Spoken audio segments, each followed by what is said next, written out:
لہذا میں دیکھا وہاں پر سانپ بیٹھا ہوا ہے تو میں فوراً لاٹھی اٹھایا اور اس کو مارنے کے لیے دوڑا تو میرا ہاتھ پکڑا مجھے اور بٹھا لیا، اور بٹھانے کے بعد کہا کہ دیکھو سانپوں کو اس طرح نہ مارا کرو، کیونکہ ہمارے زمانے میں ایک واقعہ ہوا تھا کہ جب غزوہ خندق ہو رہا تھا اور اللہ کے رسول صلی اللہ علیہ وسلم مدینہ منورہ کے باہر خندق جو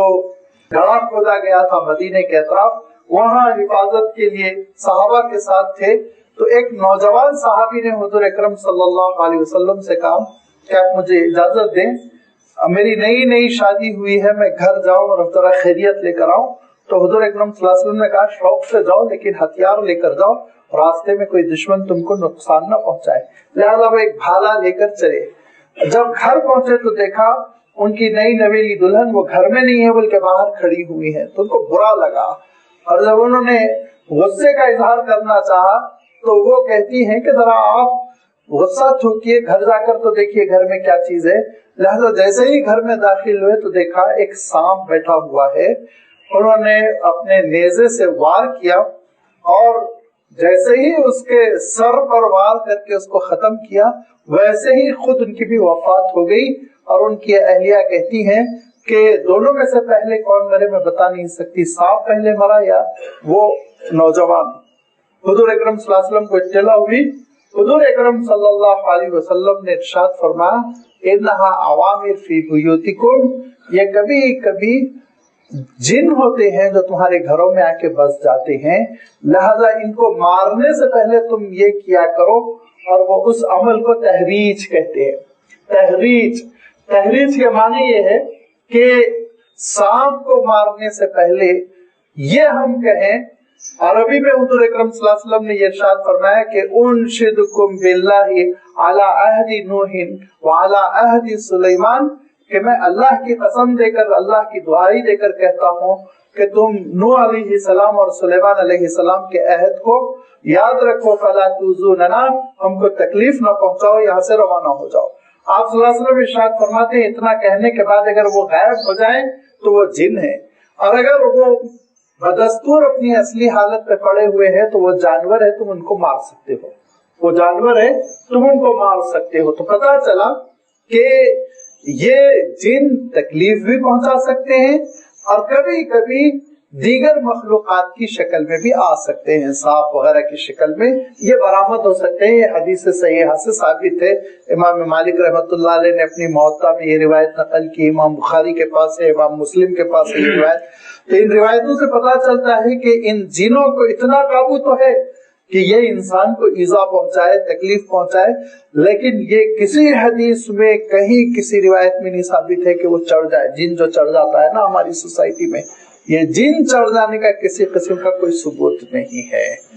ہماری ایک گفتگو ہو رہی تھی بہت ممتاز ڈاکٹر عبد المجید صاحب سے، جن کا انتقال ہو گیا۔ مجید خان صاحب بہت مشہور ڈاکٹر تھے، تو ان سے میں نے کہا کہ ہم بعض اوقات دیکھتے ہیں کہ جن چڑھا ہوا ہوتا ہے اور عامل کے دعاؤں کے پڑھ لینے کی وجہ سے ان کو فائدہ ہوتا ہے، تو جو آپ کی سائنس اس کا انکار کرتی ہے تو آپ کیا کہیں گے؟ انہوں نے کہا کہ جب میرے پاس ایسے کیس آتے ہیں، مرحوم کا جملہ ہے کہ ہمارے پاس جب ایسے کیس آتے ہیں کہ ہم یہ سمجھ لیتے ہیں کہ مریض کو نفسیاتی فائدہ عامل سے ہی ہوگا، تو ہم خود کہتے ہیں ان کو عامل صاحب کے پاس لے کے جاؤ، وہ دم کر دیں گے۔ تو یہ ایک ول پاور پیدا ہو جاتا ہے، نفسیاتی فائدہ ہو جاتا ہے، جس کی وجہ سے انسان ذرا ٹھیک ہو جاتا ہے، ورنہ اصلاً وہ دماغی مرض ہوتا ہے، جن بھی نہیں چڑھا ہوا ہوتا ہے۔ یہ سمجھنے کی کوشش کرنا چاہیے ہم کو۔ تو جن چڑھنے کا یہ کانسیپٹ، یہ جو کہانیاں ہماری سوسائٹی میں مشہور ہے اور عجیب عجیب کہانیاں مشہور ہے، کسی کے حسن پر فریفتہ ہو رہا ہے اور کسی کے کچھ، یہ سب دراصل کہانیاں ہیں کہ شرعی طور پر کوئی حقیقت نہیں ہے۔ جن ایک ایسی مخلوق ہے جو ہم کو نظر نہیں آتی، ایک آتشی مخلوق ہے، ہم کو نقصان پہنچا سکتی ہے، وسوسے وہ ڈال سکتے ہیں، لیکن چڑھنا اڑنا اور موکل بن جانا یہ دراصل ہمارے اضافے ہے۔ یہ اضافے شریعت میں گویا کہ قابل اعتنا نہیں ہے۔ حضور اکرم صلی اللہ علیہ وسلم کی خدمت میں یہ جن حاضر ہوئے اور حضور اکرم صلی اللہ علیہ وسلم کی تلاوت سنی، اور تلاوت سننے کے بعد فلما قضی، جب تلاوت ختم ہو گئی وَلَّوْا إِلَىٰ قَوْمِهِمْ مُنذِرِينَ، اپنی قوم کی جانب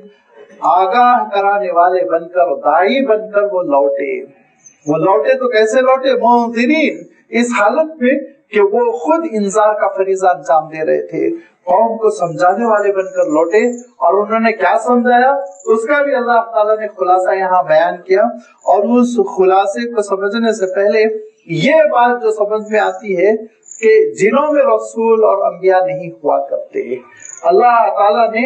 ان کو ان صلاحیتوں کے ساتھ نہیں پیدا کیا، اسی لیے اللہ تعالیٰ نے ان کو انسانوں کا تابع رکھا، اور انسانی نبوتوں اور انسانی رسالت ہی کے وہ تابع ہوا کرتے تھے۔ کیونکہ وہ کیا کہہ رہے ہیں آگے آپ ذرا غور سے سنیں۔ قالوا یا قومنا انا سمعنا کتابا، انہوں نے کہا اے ہماری قوم کے لوگوں، بے شک ہم نے سنا ہے ایک ایسی کتاب کو انزل من بعد موسیٰ، جو موسیٰ کے بعد نازل ہوئی ہے۔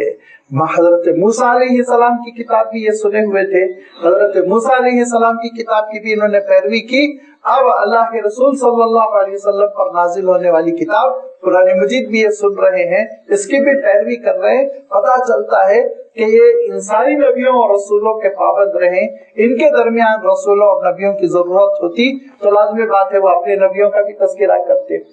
صرف حضرت موسیٰ علیہ السلام کے تذکرے پر اکتفا نہ کرتے بلکہ اپنے نبیوں کی بھی بات کرتے۔ دوسری بات یہ کہ یہاں حضرت موسیٰ علیہ السلام کا تذکرہ ہے، حضرت عیسیٰ علیہ السلام کا تذکرہ نہیں۔ کیوں؟ اس کی وجہ یہ ہے کہ یاد رکھیے صاحب شریعت حضرت موسیٰ علیہ السلام ہی تھے۔ حضرت عیسیٰ علیہ السلام حضرت موسیٰ علیہ السلام کی شریعت کی پابندی کرتے ہوئے ہی آئے اس دنیا میں، اور یہ اعلان کیا حضرت عیسیٰ علیہ السلام نے، جو تم نے خرافات ایجاد کر لی، حلال کو حرام کر دیا، حرام کو حلال کر دیا، ان کی میں تصحیح کرنے کے لیے آیا ہوں، شریعت بدلنے کے لیے نہیں آیا۔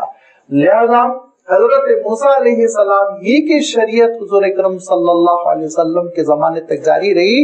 حضور اکرم صلی اللہ علیہ وسلم بھی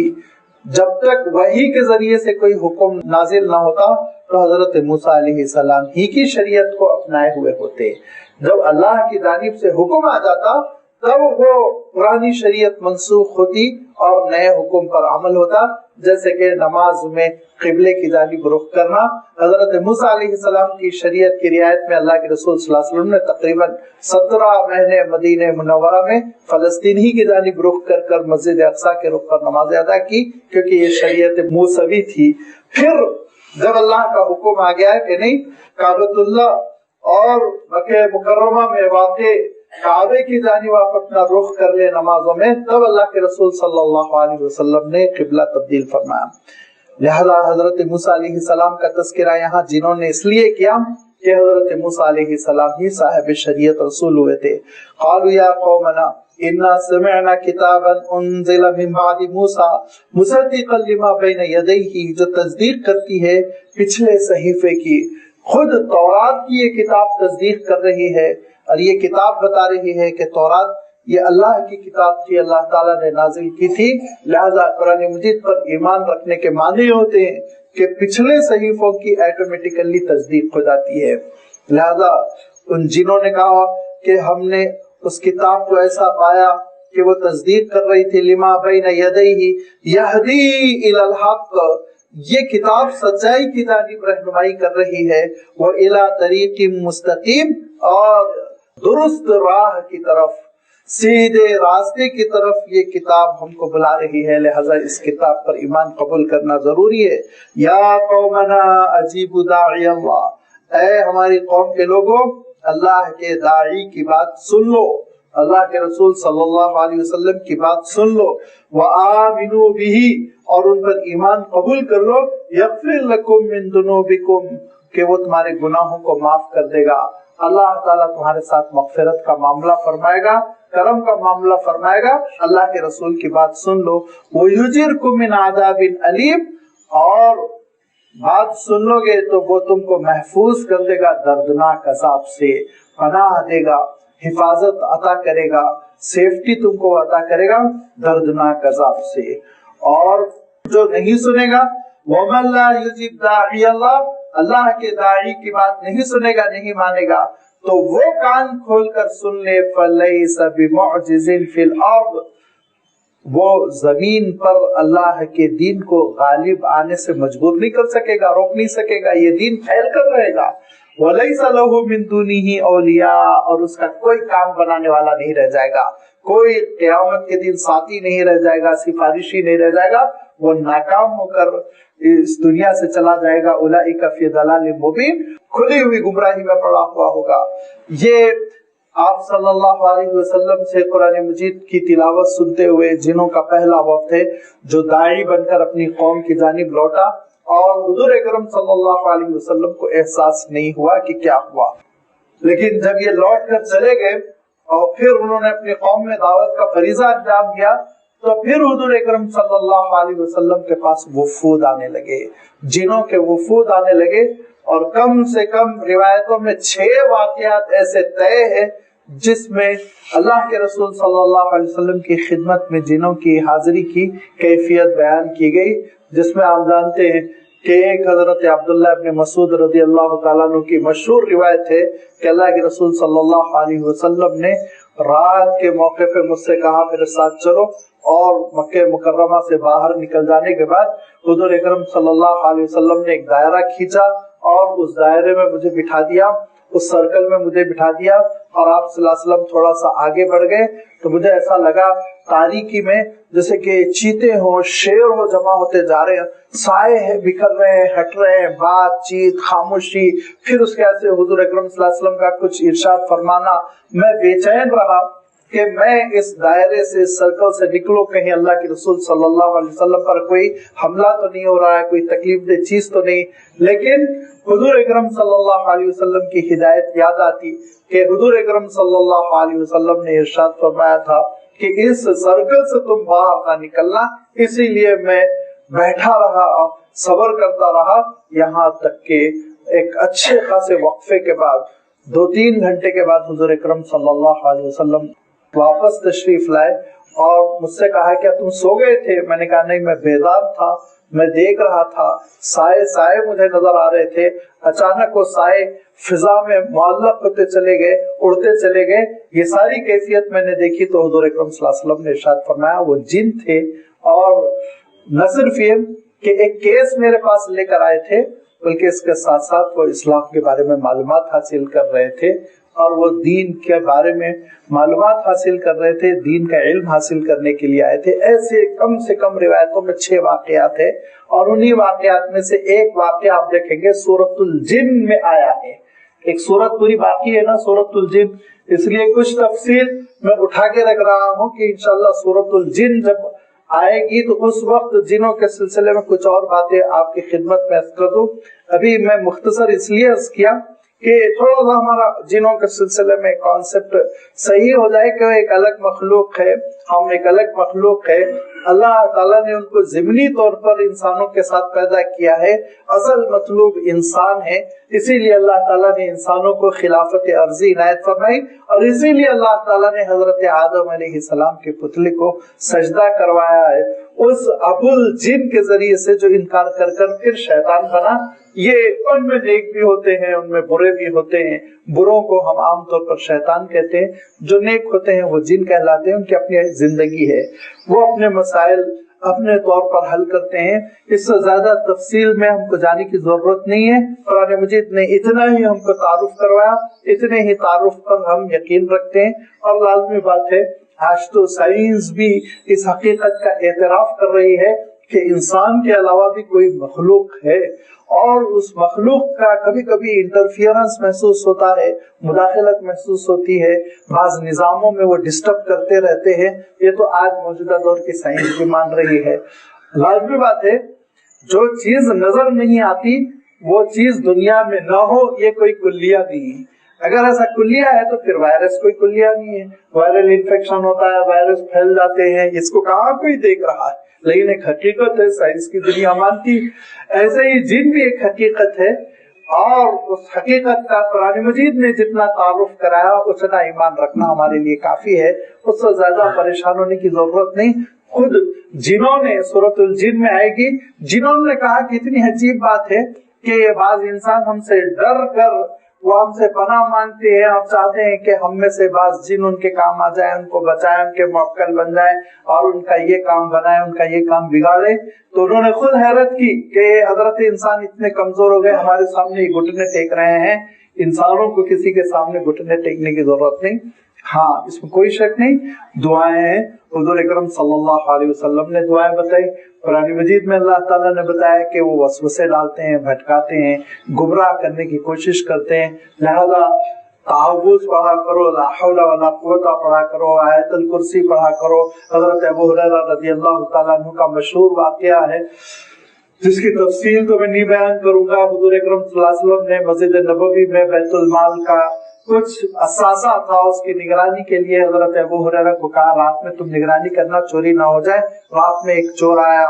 اور اس نے چرانے کی کوشش کی، حضرت ابو ہریرہ نے پکڑ کر کہا میں حضور کی خدمت تجھے پیش کروں گا۔ اس نے کہا کہ بہت مسکین مصیبت زدہ، آج معاف کر دو، آئندہ میں نہیں آؤں گا۔ صبح حضور اکرم صلی اللہ علیہ وسلم کی خدمت میں ماجرا حضرت ابو ہریرہ نے رکھا تو حضور اکرم صلی اللہ علیہ وسلم نے کہا اگر وہ سچا ہے تو کل نہیں آئے گا۔ اب حضرت ابو ہریرہ اور الرٹ رہے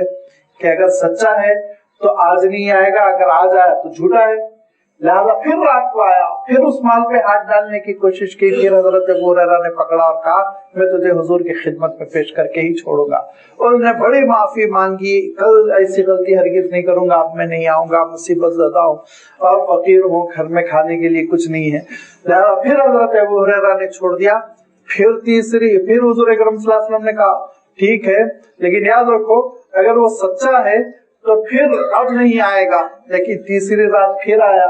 واقعے کی پوری جزویات میں نہیں بیان کر رہا ہوں، تیسری رات آیا تو حضرت ابو ہریرہ نے کہا آج تو فائنل ہے، پیش کر کے ہی رہوں گا۔ اس نے کہا نہیں میں اب نہیں آؤں گا، اور میں آپ کو ایک ایسی آیت بتلا دیتا ہوں، ایک ایسا عمل بتلا دیتا ہوں جس کی وجہ سے آپ ساری خباثتوں سے اور یہ جنوں وغیرہ یہ ساری چیزوں سے آپ محفوظ رہیں گے۔ تو فرمایا کون سی آیت؟ تو حضرت ابو ہریرہ کو اس نے آیت الکرسی پڑھ کر سنا دی اور کہا یہ وہ آیت ہے جو قرآن مجید کی اہم ترین اعظم آیت فی القرآن الکریم، عظیم الشان آیت ہے، اس سے آپ جنوں کے فتنوں سے، آسیبی فتنوں سے محفوظ رہیں گے۔ چلا گیا، صبح پوچھا حضور اکرم صلی اللہ علیہ وسلم نے رات کیا ہوا ابو ہریرہ؟ تو حضرت ابو ہریرہ نے کہا پھر آیا تھا وہ چور، لیکن اس چور نے یہ آیت سنائی اور کہا کہ مجھے اجازت دے دو، آج آخری بارے میں نہیں آؤں گا۔ حضور نے فرمایا اب وہ نہیں آئے گا۔ اور وہ چور دراصل انسان نہیں تھا، رات کے اندھیرے میں جن تھا جو آ رہا تھا تم کو پریشان کرنے کے لیے۔ اور جہاں تک اس نے آیت الکرسی کے سلسلے میں بات کہی وہ بات اس کی سچی اور پکی ہے، یہ آپ صلی اللہ علیہ وسلم نے ارشاد فرمایا۔ لہذا یہ صاف پتہ چلا کہ قرآن مجید کی آیتوں کے ذریعے سے، دعاؤں کے ذریعے سے ہم ان جنوں کی آزمائشوں سے، مصیبتوں سے، ان کے وبال سے محفوظ رہ سکتے ہیں۔ اس سے زیادہ ادھر ادھر بھاگنے کی ضرورت نہیں ہے۔ ارشاد فرمایا کہ جو اللہ کے رسول کی بات سن لے گا وہ کامیاب ہوگا، اللہ تعالیٰ اس کے گناہوں کو معاف فرما دے گا۔ جو نہیں سنے گا وہ برباد بھی ہوگا، گمراہی میں بھی ہے، اس کا کوئی ساز نہیں، کام بنانے والا نہیں۔ اور اس کے ساتھ ساتھ یاد رکھے کہ وہ دنیا میں اللہ اور اس کے رسول کو مجبور نہیں کر سکتا، اسلام پھیل کر رہے گا، دین پھیل کر رہے گا۔ کہ کس کا دین ہے؟ اولم یرو ان اللہ الذی خلق السماوات والارض، یہ اسی اللہ تعالیٰ کا دین ہے جس نے آسمانوں اور زمین کو پیدا کیا۔ ولم یعی بخلقہن، اور ان ساری چیزوں کی پیدائش، ان سب کا پیدا کرنا اللہ تعالیٰ کو ذرہ برابر نہیں تھکایا، پریشانی کی، مصیبت کی کوئی بات نہیں، بالکل آرام سے کن کہا پروردگار نے، فیکون، ساری چیزیں وجود پا گئی۔ اور ان ساری چیزوں کے پیدا کرنے پر ایسا قادر جس کو کوئی تنگی اور کسی قسم کی الجھن، تھکن، رکاوٹ نہیں پیش آئی، کیا وہ اس بات پر قادر نہیں ہے اعلیٰ یحیی الموتیٰ کہ مردوں کو دوبارہ زندہ کر دے؟ بھلا ضرور، وہ ضرور مردوں کو زندہ کرے گا، میدان حشر میں جمع کرے گا۔ انہ علی کل شیء قدیر، وہ ہر چیز پر قادر ہے، کوئی چیز اس کے قدرت سے باہر نہیں۔ اور جس دن مردوں میں جان ڈالی جائے گی، میدان حشر میں ان کو جمع کر دیا جائے گا. وَيَوْمَ يُعْرَضُ الَّذِينَ كَفَرُوا عَلَى النَّارِ، تو منکروں کو، کفر کرنے والوں کو، انکار کرنے والوں کو آگ پر پیش کیا جائے گا. أَلَيْسَ هَذَا بِالْحَقِّ، اور کہا جائے گا یہ سچائی نہیں ہے. دنیا میں تم انکار کرتے تھے اور اس کو سچائی ماننے سے منکر ہوتے تھے، تیار نہیں ہوتے تھے کہ یہ سچائی ہے. آج کیا یہ سچائی تم کو نظر نہیں آ رہی ہے؟ قالوا بلا وربنا، تو وہ کہیں گے ہمارے رب کی قسم یہ سچائی ہے. آخرت ایک سچائی ہے، ایک حقیقت ہے، ایک شدنی حقیقت ہے، عذاب ایک حقیقت ہے، اور جنت ایک حقیقت ہے، جہنم ایک حقیقت ہے. ساری چیزوں کا اس دن وہ اعلان کریں گے. لیکن قال فذوقوا العذاب بما کنتم تکفرون، دنیا کی زندگی میں جو تم کفر کرتے رہے، کفر کے نتیجے میں جو بغاوت کرتے رہے، کفر کے نتیجے میں جو تم انکار کرتے رہے، نبیوں اور رسولوں کی مخالفت کرتے رہے، اس کا انجام یہ ہے کہ آج تم کو عذاب کا مزہ بھگتنا ہے، چکنا ہے. قال فذوقوا، کہے گا اللہ تعالیٰ چکھو العذاب، عذاب کا مزہ، بما کنتم تکفرون، کفر کرنے کی وجہ سے اور مستقل کفر پر مر جانے کی وجہ سے، کفر ہی پر جینے کی وجہ سے اس سزا کا مزہ تم کو چکھنا ہے. یہ اللہ تعالیٰ کا دین ہے جو غالب آ کر رہے گا. ارشاد فرمائے ان کے کفر کی وجہ سے، ان کے انکار کی وجہ سے، ان کی ہٹ دھرمی کی وجہ سے، ان کی سرگرمیوں کی وجہ سے اللہ تعالیٰ کا دین زمین سے اٹھ جائے، ختم ہو جائے، ایسا ہوگا نہیں. لیکن اس کے لیے ضرورت کیا ہوتی ہے؟ ثابت قدمی اہل دین کی، اور اللہ تعالیٰ کے دین کی دعوت کو لے کر چلنے والوں کی یہ ذمہ داری ہوتی ہے وہ ثابت قدم رہے، ان کے پیر نہ اکھڑ جائے، وہ استقامت کے ساتھ جمے رہیں، جس کا ان صورتوں میں بار بار تذکرہ آ رہا ہے. لہذا اپنے رسول سے خطاب کر کے ارشاد فرمایا فاصبر کما صبر اولو العزم من الرسل، اے نبی آپ صبر کریں جس طرح صبر کیا اولو العزم رسولوں نے. اولو العزم مانے بڑی عظیمت والے، بڑی ہمت والے اور بہت ہی عزم رکھنے والے جو رسول رہے. ان رسولوں نے جس طرح ثابت قدمی کا مظاہرہ کیا ہے، رسول آپ بھی ثابت قدمی کا مظاہرہ کیجئے. آپ ذرا غور کیجئے، میں نے تمہید میں عرض کیا تھا یہ آیتیں کب نازل ہو رہی ہیں؟ یہ آیتیں نازل ہو رہی ہیں اس وقت جبکہ اللہ کے رسول صلی اللہ علیہ وسلم 10 سالوں کی مخالفت سے بیزار ہو کر، اگر بیزار ہونے کا لفظ صحیح ہے، ورنہ 10 سالوں کی جد و جہد کے بعد اللہ کے رسول صلی اللہ علیہ وسلم شکستہ خاطر ہو کر طائف تشریف لے گئے، اور طائف میں تو اور صورتحال ابتر ہو گئی، اور مخالفت بڑھ کر وہاں سامنے آئی، اور اللہ کے رسول صلی اللہ علیہ وسلم ثابت قدمی کے ساتھ لوٹ رہے ہیں کہ یہ جنوں کا واقعہ پیش آیا، جنوں کا وفد حاضر ہوا، حضور اکرم صلی اللہ علیہ وسلم سے اللہ تعالیٰ کا کلام سنا، وہ دائی بن کر چلے گئے. اب اللہ کے رسول صلی اللہ علیہ وسلم سے خطاب ہے آپ ثابت قدم رہیں جیسے کہ پچھلے رسولوں میں سے صاحب عظیمت اولو العزم رسول ثابت قدم رہے. یوں تو ہر رسول صاحب عظیمت ہوتا ہے، یاد رکھیے، اولو العزم ہوتا ہے، لیکن ان رسولوں میں سے 5 رسولوں کو یہ مقام حاصل ہے کہ ان کی عظیمت بہت اعلیٰ درجے کی رہی، ان کی عظمت، ان کی ثابت قدمی، ان کی قربانیاں، جس میں پہلے رسول ہے حضرت نوح علیہ الصلاۃ والتسلیم کہ 950 سال اللہ تعالیٰ کے دین کی جانب بلاتے رہے، جدوجہد کرتے رہے، مخالفتیں سنتے رہے، بدتمیزیاں سہتے رہے. آخر کار اللہ تعالیٰ کا حکم ہوا حضرت نوح علیہ السلام کو کہ آپ ایک کشتی بنائیں، سفینہ بنائے. کشتی بنا رہے ہیں حضرت نوح علیہ السلام، اور ایمان لانے والے وہ تھوڑے سے آپ کے ساتھی جو کمزور ہیں، نہتے ہیں، وہ بھی آپ کے ساتھ خدمت میں لگے ہوئے. کوئی درخت کاٹ کر لا رہا ہے، کوئی کیل کاٹا تیار کر رہا ہے، تختے جوڑے جا رہے ہیں، کشتی بن رہی ہے، سفینہ بن رہا ہے. کلما مر علیہ الملأ سخروا منہ، مذاق اڑا رہے ہیں، دل لگی کر رہے ہیں آپ کے ساتھ، بدتمیزی کر رہے ہیں. لیکن حضرت نوح علیہ السلام صبر کر رہے ہیں کہ اتنی لمبی دعوتی کوششوں کے باوجود اس طرح کی بدتمیزیوں کا سامنا کرنا، حضرت نوح علیہ السلام صبر کرتے ہوئے ایک وقت آتا ہے کہ سیلاب آ گیا، طوفان آ گیا، پھر حضرت نوح علیہ السلام دعوت دے رہے ہیں، آ جاؤ میری کشتی میں، چھوڑ دو کفر، چھوڑ دو شرک کی ناپاکیوں کو، آ جاؤ میرے ساتھ ہو جاؤ۔ آج اللہ تعالیٰ کے اس عذاب سے سوائے اللہ تعالیٰ کی رحمت کی کوئی چیز بچا نہیں سکتی، لیکن اس کے باوجود حضرت نوح علیہ السلام کی بات نہیں سنی گئی۔ لوگ تباہ ہو رہے ہیں، برباد ہو رہے ہیں، اور ان تباہ ہونے والوں میں،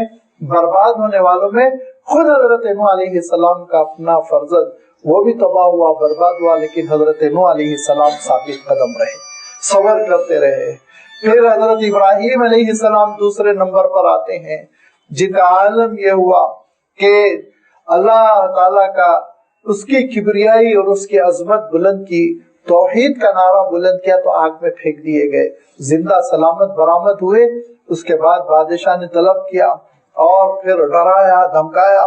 بہت کوشش کی کہ حضرت ابراہیم علیہ السلام دعوت حق کو چھوڑ دیں، لیکن حضرت ابراہیم علیہ السلام ثابت قدم۔ اس کے بعد پھر خود والد کہتے ہیں وَاجُرْنِ مَلِيًّا، اب یہاں سے چلتے بنو، نکل جاؤ فوراً، جلد از جلد تم یہاں سے چلے جاؤ۔ حضرت ابراہیم علیہ السلام رو پڑے، ایک طرف ماں باپ کی محبت ہے، گھر، خاندان، قبیلہ، اور دوسری طرف اللہ کا دین، اللہ کا حکم۔ حضرت ابراہیم علیہ السلام اجنبی علاقوں کی جانب پیدل بغیر کسی سواری کے چل پڑے، چھوٹا سا قافلہ ہے اور چند ہی لوگ ہیں، لیکن چلتے چلے جا رہے ہیں، چلتے چلے جا رہے ہیں، مصر پہنچ گئے، مصر سے شام پہنچ گئے، لیکن اللہ تعالیٰ کے دین پر ثابت قدم۔ یہ دوسرے اولو العزم من الرسول میں سے ہے۔ اور تیسرے حضرت موسیٰ علیہ السلام ہے کہ بچپن سے مصیبتیں سہ رہے ہیں، اور پھر جانتے ہیں آپ کہ ان کو صندوق میں ڈالا گیا، پانی کے نظر کر دیا گیا، پھر اس کے بعد سے جوانی ہوئی، ایک جھگڑا ہو گیا، ملک چھوڑنا پڑا، پھر اس کے بعد سے فرعون کو للکارا، اور جدوجہد چل رہی ہے، حکومت مخالف ہے، سارے راستے بند کر دیے گئے، کھانے پینے کی پریشانیاں، جینا دو بھر، لیکن بنی اسرائیل کی تربیت کرتے رہے 20 سال کی محنت کے بعد فرعون نے ہجرت پر مجبور کر دیا۔ حضرت موسیٰ علیہ السلام ہجرت کر رہے ہیں، اپنی قوم کو لے کر ہجرت کر رہے ہیں، سامنے سمندر آیا تو بنی اسرائیل نے بدتمیزی کی حضرت موسیٰ علیہ السلام کے ساتھ، اور کہا کہ یہاں مروانے کے لیے کیوں لے آئے، مرنے کے لیے مصر کافی تھا، وہاں کم سے کم قبریں تو ملتی تھی، یہاں تو قبر بھی نہیں بنے گی ہماری۔ تو حضرت موسیٰ علیہ السلام صبر کرتے، کوئی بد دعا نہیں دیتے، اور یہ کہتے ہیں کلا ان معی ربی سیہدین، میرا رب میرا ساتھ ہے، میرا ساتھ اس نے نہیں چھوڑا، وہ راستہ دے گا، پریشان کیوں ہوتے ہو۔ پھر راستہ مل گیا، سمندر پار کیا، صحراؤں میں پہنچ گئے، بنی اسرائیل کی تربیت کر رہے ہیں، اور تربیت کرتے ہوئے حضرت موسیٰ علیہ السلام جب حضرت ہارون علیہ السلام کے ساتھ ایک دعوتی مشن پر گئے، اور حضرت ہارون علیہ السلام کی وفات ہو گئی، تو بنی اسرائیل کر رہے ہیں کہ موسیٰ علیہ السلام نے حضرت ہارون کو قتل کر دیا، نعوذ باللہ۔ حضرت موسیٰ علیہ السلام صبر کر رہے ہیں، پھر اس پر بس نہیں چلا، آگے بڑھ کر کہتے ہیں کہ حضرت موسیٰ علیہ السلام جتنے شرمیلے ہیں، ہمیشہ پورے کپڑوں میں رہتے ہیں، کبھی عریاں نہیں ہوتے، تو اس کی وجہ یہ کہ آپ کے جسم میں کوئی عیب ہے، نعوذ باللہ۔ اللہ تعالیٰ ارشاد فرماتا ہے یا ایھا الذین آمنوا لا تکونوا کالذین آذوا موسیٰ فبرأہ اللہ مما قالوا، بڑی اذیت دی انہوں نے موسیٰ کو، بڑی اذیت دی، لیکن حضرت موسیٰ علیہ السلام نے صبر کیا، ثابت قدم رہے۔ لہذا اللہ تعالیٰ نے کہا کہ دیکھو اولو العزم من الرسل، عظیمت والے جو رسول گزرے ہیں، حضرت نوح، حضرت ابراہیم، حضرت موسیٰ، اور پھر حضرت عیسیٰ علیہ السلام کہ جن کا عالم یہ ہوا کہ پیدا ہوئے تو پھر مخالفتیں شروع ہوئی، اور آپ کی والدہ ماجدہ حضرت بی بی مریم اس شیر خوار بچے کو لے کر چل پڑی، قریہ قریہ، بستی بستی، اگر تاریخی روایتوں کو مان لیں تو فلسطین سے نکل کر مصر پہنچ گئی۔ مصر میں حضرت بی بی مریم نے 20 سال گزارے، جب حضرت عیسیٰ علیہ السلام جوان ہو گئے، اور حضرت بی بی مریم کو یہ یقین ہو گیا کہ اب ان پر قاتلانہ حملہ نہیں کریں گے، بچ جائیں گے، پھر لے کر وہ واپس آتی ہے، اور حضرت عیسیٰ علیہ السلام کا زہد ہے، تقویٰ ہے، عبادتیں ہیں، کہ کسی کے گھر ایک دانہ کھانے کے روادار نہیں، جنگلوں میں جاتے ہیں اور درختوں سے پھل چن کر کھاتے ہیں، عبادت کرتے ہیں، یہاں تک کہ 33 سال کی عمر کو پہنچے کہ اللہ کا حکم ہوا کہ آپ رسالت پہنچائے اور نبی اور رسول کی حیثیت سے آپ خدمات انجام دیں، بلکہ 30 سال ہی کی عمر میں۔ اور حضرت عیسیٰ علیہ السلام نے اللہ کا دین پہنچانا جب شروع کر دیا تو ان کا عالم یہ ہوا کہ حضرت عیسیٰ علیہ السلام پر ٹوٹ پڑے، اور ٹوٹ پڑے تو ٹوٹ پڑے۔ تو یاد رکھیے کہ کفر، مخالفت اور بات نہ ماننا یہ انسان برداشت کر سکتا ہے، لیکن کیا کیا انہوں نے حضرت عیسیٰ علیہ السلام کے ساتھ آخری درجے کی بدتمیزی کی، اور یہ کہا بِكُفْرِهِمْ وَقَالِهِمْ عَلَى مَرْيَمَ بُهْتَانًا عَظِيمًا، حضرت بی بی مریم پر بھی بہتان لگا دیا، آپ کی ماں کو بھی رسوا کر رہے ہیں، آپ کی ماں کے سلسلے میں بھی بدتمیزی کر رہے ہیں، اور کہہ رہے ہیں کہ کہاں سے تم آ گئے، تمہارے ابا کون تھے ذرا بتلاؤ۔ لیکن حضرت عیسیٰ علیہ السلام ثابت قدم، اور پھر حضرت عیسیٰ علیہ السلام کو سولی پر چڑھانے کی سازش۔ لہذا یہ چوتھے اللہ کے صاحب عظیمت اولو العزم من الرسل میں یہ چوتھا نام ہے، اور 5واں نام تو آپ جانتے ہیں، خود آپ صلی اللہ علیہ وسلم کا ہے۔ تو فرمایا فاصبر کما صبر اولو العزم من الرسل، لہذا اللہ تعالیٰ نے حکم دیا ثابت قدم رہے آپ، جیسے کہ ثابت قدم رہے پچھلے وہ رسول جو عظیمت والے تھے۔ ولا تستعجل لهم، آپ ان کے لیے جلدی نہ کریں، یہ 10 سال کی تو ہو گئی مخالفتیں، اور بھی مخالفتیں ہوں گی۔ اب اللہ کے رسول صلی اللہ علیہ وسلم قرآن مجید کے تقاضے پر ایسے جمے ہوئے ہیں، ایسے ثابت قدم ہیں کہ پھر 3 سال کے بعد ہجرت ہو گئی، مکہ مکرمہ کے 13 سال ہو گئے، مدینہ منورہ میں پہلا سال گزرا کہ بدر کے میدان میں حملہ، دوسرا سال گزرا کہ پھر احد کے میدان میں جنگ، اور اس میں قریبی رشتہ دار بھی شہید ہو رہے ہیں، اور پھر اس میں عالم یہ ہو رہا ہے کہ مخالفت پہ مخالفت، اور حالات بدل گئی۔ اور اس جنگ کے سلسلے میں اس سے پہلے وضاحت آ چکی ہے کہ جیتی ہوئی جنگ شام میں ایک چھوٹی سی کوتاہی کی وجہ سے شکست میں تبدیل ہو گئی، اور دشمن کو موقع مل گیا۔ حضور اکرم صلی اللہ علیہ وسلم تک دشمن پہنچا، شام کا اندھیرا ہو رہا ہے، سورج ڈوبا جا رہا ہے، مسلمانوں کے پیر اکھڑ چکے ہیں، دشمن حضور اکرم صلی اللہ علیہ وسلم کے قریب پہنچ چکا ہے، اور اللہ کے رسول صلی اللہ علیہ وسلم کا عالم یہ ہے کہ اللہ کے رسول صلی اللہ علیہ وسلم مسلمانوں کو دعوت دے رہے ہیں، لیکن اس کیفیت میں نہیں ہے کہ مسلمان لوٹ کر حضور اکرم صلی اللہ علیہ وسلم کے قریب پہنچ سکے۔ اللہ تعالیٰ ارشاد فرماتا ہے کہ تم میں سے کوئی شخص ایسا نہیں رہ گیا تھا جو لوٹ کر حضور کی خدمت تک پہنچے، فَأَصَابَتْكُمْ غَمًّا بِغَمٍّ، تو پھر تم کو دوہرا صدمہ لگا کہ خود اللہ کے رسول صلی اللہ علیہ وسلم پر حملہ ہوا، بے ہوش ہوئے، اور پھر اس کے بعد سے حضور اکرم صلی اللہ علیہ وسلم کو ہوش آیا، اور اس کے بعد حضور اکرم صلی اللہ علیہ وسلم سے کہا کہنے والے نے بددعا کیجئے، تو حضور اکرم صلی اللہ علیہ وسلم نے بددعا نہیں کی۔ کیوں؟ فَاصْبِرْ كَمَا صَبَرَ أُولُو الْعَزْمِ مِنَ الرُّسُلِ،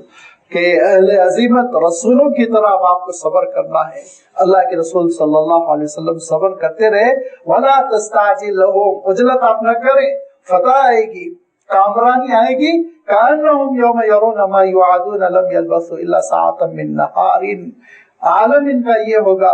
کہ جس دن کوئی دھمکی ان کو دی جا رہی ہے، خبر دی جا رہی ہے قیامت کی، میدان حشر کی، اس دن جب وہ پہنچیں گے میدان حشر میں تو ان کو ایسا لگے گا لم یلبثوا الا ساعة من نہار،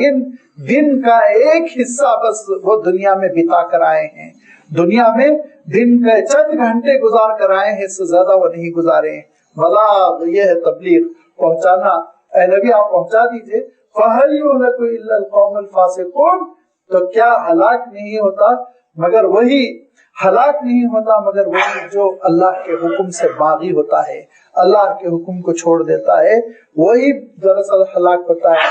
وہی تہس نہس کیا جاتا ہے، اور اسی پر اللہ کی سزا کے فیصلے آتے ہیں۔ کیسے فیصلے آتے ہیں؟ سورۃ الاحقاف مکی سورت، اس کے بعد بعد آپ دیکھیں گے سورہ محمد مدنی سورت، اور سورہ محمد میں اللہ تعالیٰ نے پھر حضور اکرم صلی اللہ علیہ وسلم کی کامیابیوں کا تذکرہ فرمایا